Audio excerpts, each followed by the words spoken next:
Copa do Mundo de 2026 terá 48 seleções.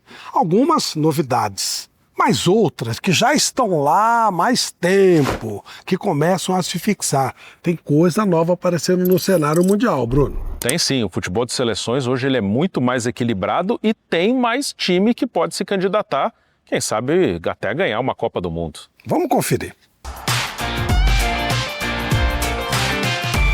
Bom, algumas seleções, Bruno, elas deixaram de ser, digamos, participantes para se transformarem em realidades e protagonistas.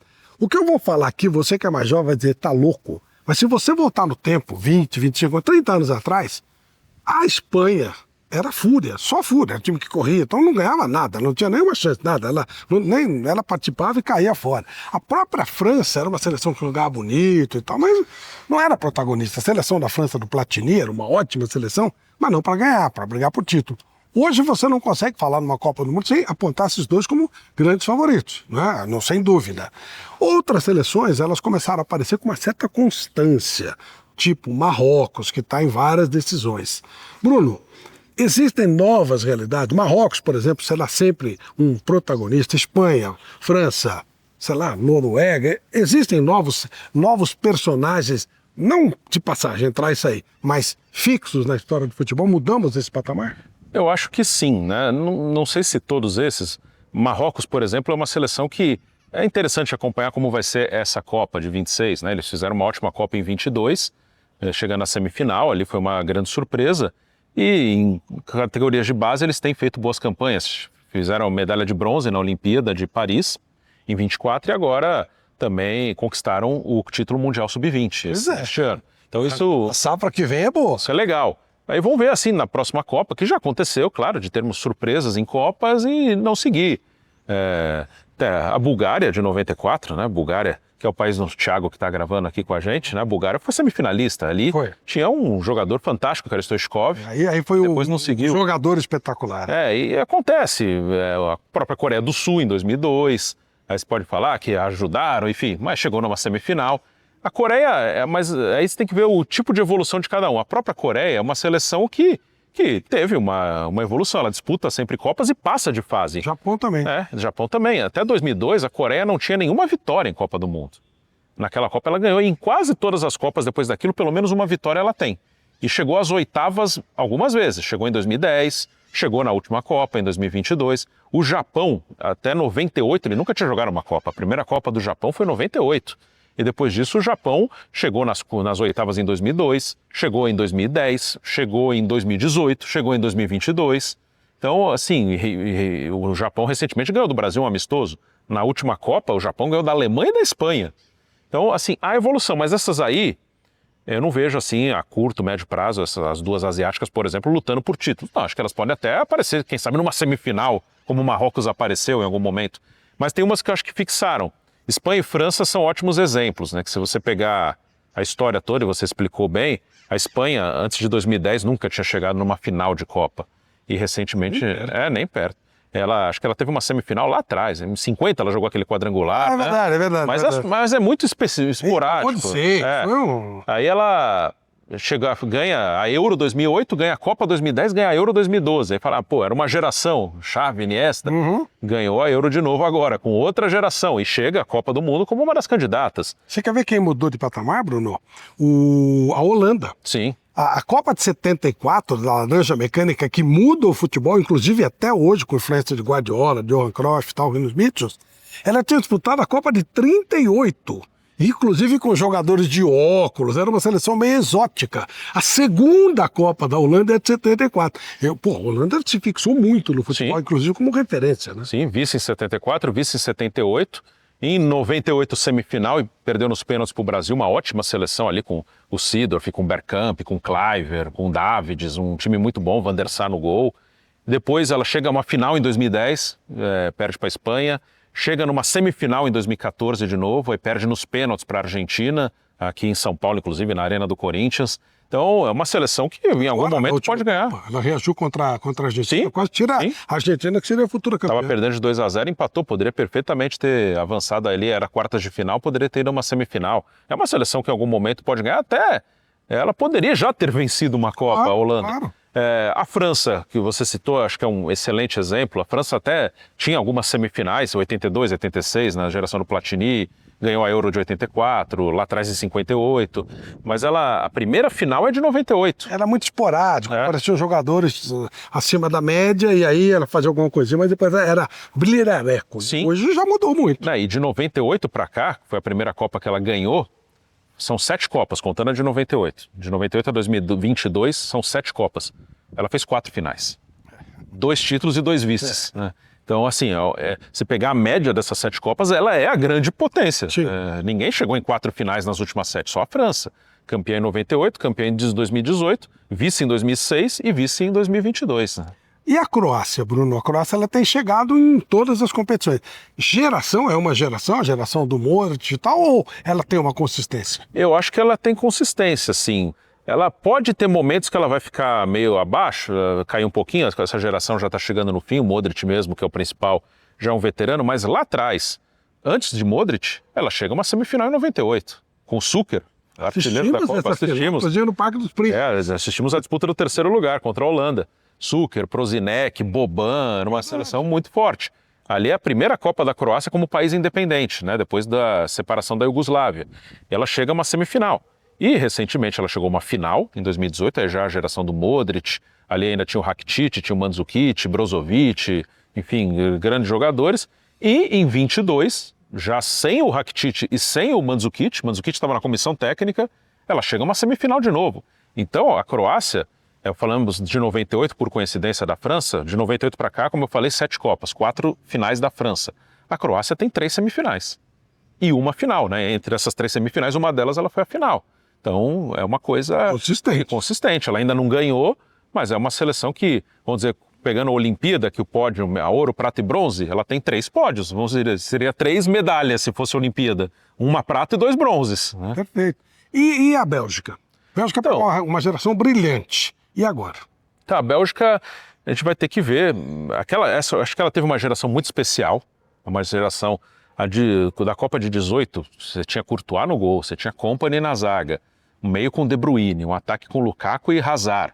Ali eu acho que era algo muito especial, poderia ter sido campeã ali. Hoje ela tem mais dificuldade, ela não foi bem na última Copa, na última Euro também não foi uma grande participação. Talvez ela tenha alguma dificuldade para renovar. Talvez aconteça com a Croácia também, assim, ter um momento assim de... Agora que o Modric vai jogar a última Copa, agora em 26, e já provavelmente já não vai estar tão bem assim. Então pode ser que essas seleções passem por um momento de... uma entre-safra ali. Mas não morre. Mas acho que não, acho que depois elas podem voltar. Acho que pode ter essa oscilação. Porque todo mundo oscila. O Brasil não ganha desde 2002, né? E é o Brasil. Sim. A gente ficou um tempo para ganhar. Eu digo assim, essa seleção passar a ser protagonista, não vai toda a Copa chegar em semifinal, final não. Mas, sabe, seria meio surpreendente, a Croácia não tá, a Bélgica não tá. Esse tipo de coisa que eu digo, né? Eu acho que elas têm um peso. Acho que a Croácia e a Bélgica, mais a Croácia até, que é mais consistente, acho que ela já tem um peso que antes tinha assim um segundo escalão. Antes a Espanha estava no segundo escalão, a França, hoje elas estão no primeiro. Talvez hoje esse segundo escalão tenha essas seleções. E uma seleção que eu acho que também tem que ser falada é Portugal. Portugal joga uma Copa em 66, aí era uma geração do Eusébio. Eusébio, de 3º lugar. Era o time do Benfica, né, do Otto Glória. E a seleção era do Otto Glória. Depois vai jogar 20 anos depois, em 86, e sai na primeira fase. Papelão. E a partir de... Marrocos, olha que coisa. Marrocos. Mas era o Marrocos também meio aleatório. E a partir de 2002, que é a 3ª Copa de Portugal, ela joga todas. E nesse meio de caminho já ganhou uma Eurocopa, já ganhou 2 Nations Leagues, em 2006 chegou uma semifinal de Copa, quartas já chegou algumas vezes, e tem muitos bons jogadores. Isso. Portugal é uma seleção, eu não coloco assim talvez como uma das maiores candidatas, mas não é para mim uma grande surpresa se, por exemplo, ela ganha a Copa de 26. Também não. Eu acho que não é um absurdo. Se você colocar se abrir o leque e colocar umas 8 candidatas, ela tá nesse bolo. Acho que o Brasil tá nesse bolo. Também acho que tá. Junto. Mas eu queria falar de uma seleção que é uma coisa meio exótica. Aí você vai em casa e diz, tá louco e tal. A gente tá acostumado aqui na América a falar Brasil, Argentina, Uruguai foi perdendo protagonismo, voltou depois e tal. Teve a geração do Suárez, do Cavani, do Forlan. Mas a gente não vê o Uruguai como protagonista. Por outro lado, o Equador demonstra uma certa consistência. O que você poderia dizer do Equador? É uma seleção que pode ganhar um peso? Eu acho que sim, eu acho que ela já tem um patamar diferente. Não é uma seleção que vai ser campeã em 2026, não vai. Mas eu não ficaria surpreso se o Equador chegar numa quarta de final, assim. Não acho que é um absurdo ele chegar num momento assim. Sem dúvida, o futebol equatoriano evoluiu muito. O Equador, ele está... hoje é uma seleção que joga a Copa com frequência. A primeira Copa do Equador foi 2002. Depois disso, ele joga 2006 e chega às oitavas. Perde para a Inglaterra, o gol do Beckham de falta. Aí 2010 ele não vai. Ele volta em 14, não vai em 18, volta em 22 e vai estar em 26. E bem, né? À frente do Brasil, começaram com menos pontos. Sim, começou com uma punição de 3 pontos, por causa da outra eliminatória que escalou um jogador que não era equatoriano, enfim. Aí tomou uma punição. Então o Equador acho que é uma seleção não para disputar título, isso não acredito, mas chegar em quartas, assim, com um sorteio, eu acho possível, ser uma seleção forte. Eu diria que assim, ela pode ser hoje uma terceira força aqui, acho que a Uruguai ainda está nesse bolo, a Colômbia, mas o Equador é o que está crescendo mais. Nos clubes, para mim o Equador já é claro que é a terceira força do continente. Nos clubes, para mim, isso é claríssimo. Que o Equador hoje está abaixo do Brasil, que tem sido dominante, está abaixo da Argentina, mas olha... Em termos de clube, né? De clube. Quase faltou isso aqui para tirar o Palmeiras. Pô. Sim, o Equador... Na final, né? O Equador, em relação a clubes, isso acho que acaba chegando à seleção também um pouco. Ele tem, nesse período, desde 2017 para cá, quando a Libertadores estica até o fim do ano, aí começa um domínio mais brasileiro, argentino, o Brasil de 19 para cá ganhou todas. O Equador tem semifinal com o Barcelona de Guayaquil em 17, em 21, agora uma semifinal com a LDU, e tem 3 títulos de Copa Sul-Americana recentes. Tem um lá atrás com a LDU em 2009, logo depois de ter vencido a Libertadores em 2008, mas mais recente ele tem uma Sul-Americana com o Del Valle em 19, o Del Valle de novo em 22 e LDU em 23, fora o vice do Del Valle em 16, também na Libertadores. Então, sem dúvida, hoje o Equador, nos clubes, ele é a terceira força do continente tranquilamente. O Equador começa a mudar em 89, 87, 88, ele contrata o iugoslavo, ainda era iugoslavo, chamado Dusan Drašković, e aí ele traz uma seleção surpreendente para a Copa América de 89. Por coincidência de mapa, eu fui para entrevistar o Maradona, que estava no grupo lá de Goiânia, e eu vejo um Equador, que é isso aí, pô? Porque o Equador é saco de pancada, né? E aí eu vejo uma seleção consistente. A primeira coisa que ele fez foi separar jogadores da altitude com jogadores do nível do mar, que eles também tinham um problema de jogar na altitude, jogadores do nível do mar. Agora, na reta final da última eliminatória, eles voltaram a jogar em Guayaquil, porque alguns jogadores estavam com dificuldade. Exatamente. Até isso foi percebido por ele. Depois ele vem trabalhar aqui no Brasil, no Bragantino, mas tomou calote e tal, e foi embora. Mas ele foi um cara que começa a ver potencial nos jogadores, e aí depois passa o tempo e surge esse trabalho do Del Valle. Sim. É um começo. Quando você olha a evolução da Espanha, passa muito por La Masia. E o Equador passa muito pelo Del Valle. Sim, hoje quase todos os jogadores principais da seleção equatoriana são revelados no Del Valle.